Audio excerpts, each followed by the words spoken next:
Commander ng US Forces sa Indo-Pacific region, inilarawan ang estratehiya ng China bilang boiling frog strategy. Gaano ito kadelikado at bakit maituturing na pagpapatiwakal ang estratehiyang ito?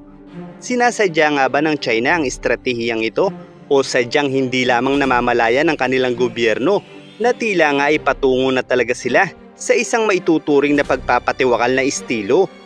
Yan ang ating aalamin sa video na ito. At aalamin din natin kung tatamaan nga ba si PBBM sa paglantad ng isang PIDEA agent sa pagsisiwalat ng maanumalyang dokumento.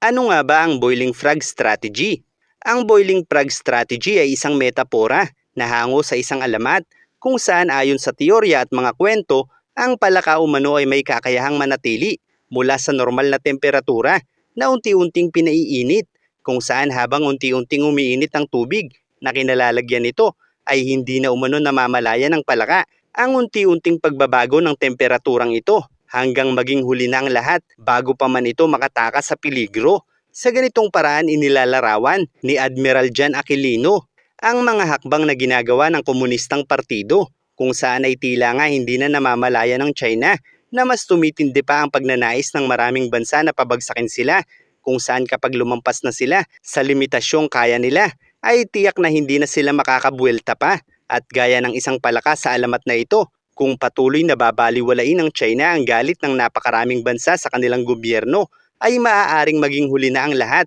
bago pa sila makapagbago. Ayon kasi kay Admiral John Aquilino, sa loob lamang ng kanyang 3 taon bilang commander ng US Indo-Pacific ay nasaksihan niya na ang napakabilis na pagpapalawak ng China sa militarisasyon nito, kung saan habang lumalago umano ang mga kakayahan nito ay mas lalo din silang nagiging agresibo, kaya't kinakailangan lamang umanong magkaroon ng patuloy na paglalarawan ng masamang pag-uugali ng China na nasa labas ng mga legal na internasyonal na pamantayan, at ang kwentong iyon ay kailangang sabihin ng lahat ng mga bansa sa rehiyon. Sinabi rin niya na ang pinakamahusay na halimbawa ay ang mga aktibidad ng China sa paligid ng Second Thomas Shoal, isang bahura sa loob ng Exclusive Economic Zone ng Pilipinas, kung saan ay pilit itong inaangkin ng China sa kabila ng desisyon ng 2016 International Arbitration Tribunal na wala itong sovereign claim sa nasabing bahura.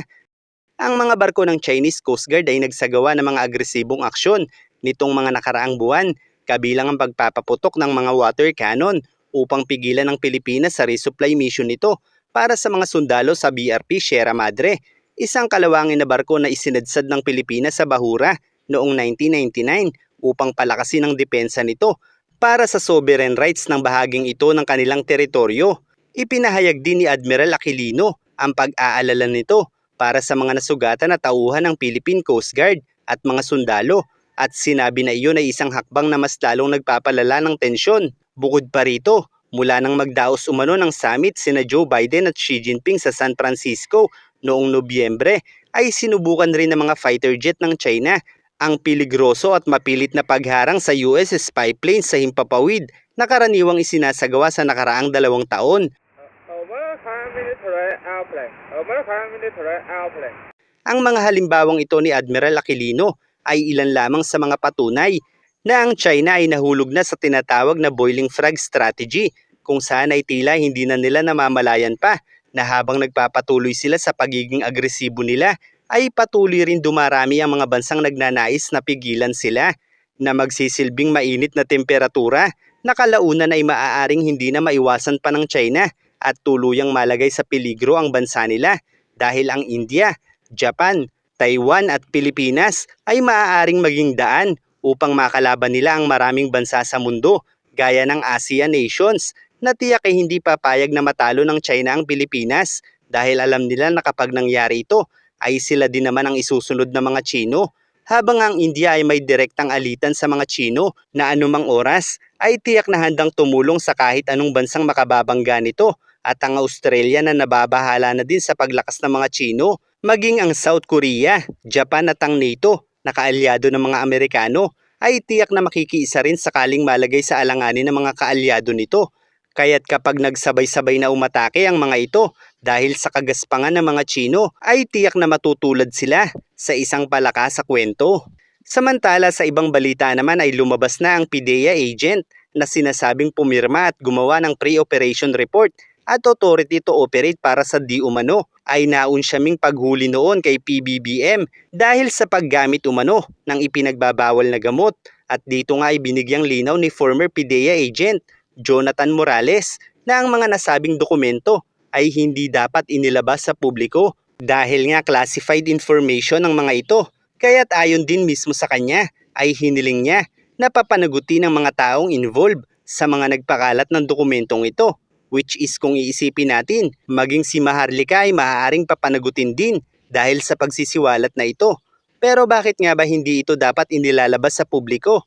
Una, obviously, dahil hindi naman naisagawa ang operasyong ito na siya lamang dapat magpapatunay na gumagamit nga noon ng pulburo ng dating Pangulo. Kaya't kung ilalabas nila ito sa kabila ng kanilang kabiguan, nagampanan ng kanilang tungkulin para hulihin ito, ay magsisilbi lamang itong kasiraan para sa kanilang kampo dahil papaano pa nila patutunayan ang isang bagay na mahigit isang dekada na ang nakararaan. Sa madaling salita sa panahong ito ay magsisilbi na lamang isang bintang ang dokumentong ito laban sa kasalukuyang Pangulo dahil kung ngayon nila gagamitin ang dokumentong ito na wala naman silang ginawa noon para mahuli ang nooy senador na ngayon ay Pangulo, ay mangangahulugan na hindi sila tumupad sa kanilang sinumpaang tungkulin, kaya't sila lamang din ang mananagot sa iskandalong ito at mananatiling inosente sa ilalim ng konstitusyon ang kasalukuyang Pangulo. May ihahalin tulad natin ito sa pag-amin ng dating Pangulo na siya ay pumapatay ng tao noong hindi pa siya Pangulo. There were three of them. I didn't really know how many bullets from my gun went inside their bodies, but it happened.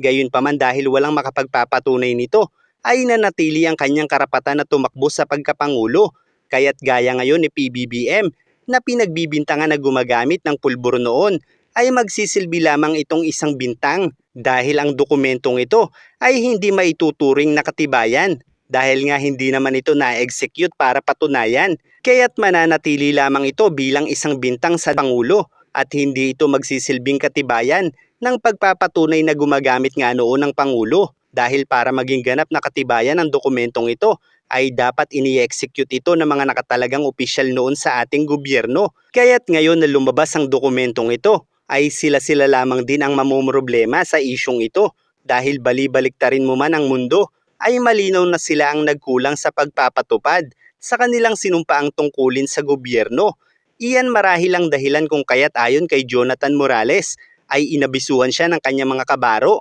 na itanggi na lamang na totoo ang dokumentong ito dahil sila lamang din mismo ang mapuputukan dito dahil sa kanilang kapabayaan sa pag-iingat ng isang dokumento na hindi naman napatunayan subalit ngayon ay nagsisilbing kasiraan sa Pangulo.